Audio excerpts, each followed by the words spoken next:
Welcome to my new blog post number 9. And in today's blog post, I'm going to give you an overview about the project management. It is going to be a basic shadow definition about the program management. Since this series belongs to project management, and in future I'm going to discuss thoroughly about project management.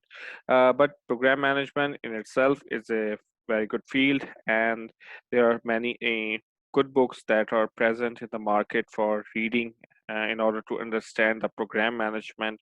One of them, among them, is the Standard for Program Management by PMI, Project Management Institute. So go ahead and read that. It's a very good read about the program management, and it gives you a lot of knowledge about the program management.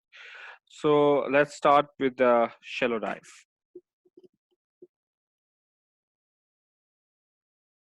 So what is basically program management? So program management is actually defined as the application of knowledge, various skills, many principles to the program to achieve the program objectives and to obtain benefits and control not available by just managing the program components individually.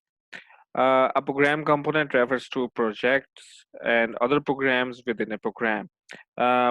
Where so if you understand about the project management, you know that project management basically focuses on interdependencies within a project to determine the optimal approach for managing the project.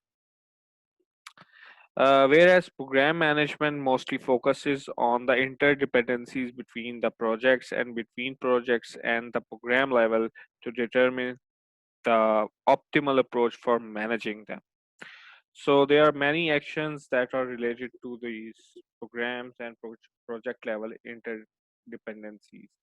So one of them is aligning with organizational or strategic decision that affects program and project goals and objectives.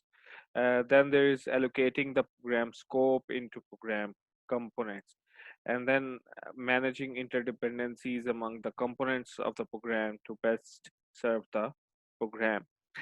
These are basically three, but there are more as well. For example, managing program risks that may impact multiple projects in the program. Also, it also includes like resolving constraints and conflicts that actually affect multiple projects within a program. Also, resolving the issues between component projects and the program level. Also, managing change requests with a shared governance framework. Allocating budgets across multiple projects within the program and assuring benefits realization from the program and component projects. As an example of a program, just think about like building a new communication satellite system with the projects for design and construction, the satellite and the ground stations, and the launch of the satellite and the integration of the system. So in this example, like building a new communication satellite system is basically a program which is composed of multiple projects like for designing, construction of the satellite, construction of the ground station, and the project for launching the satellite and integration of the whole system into one.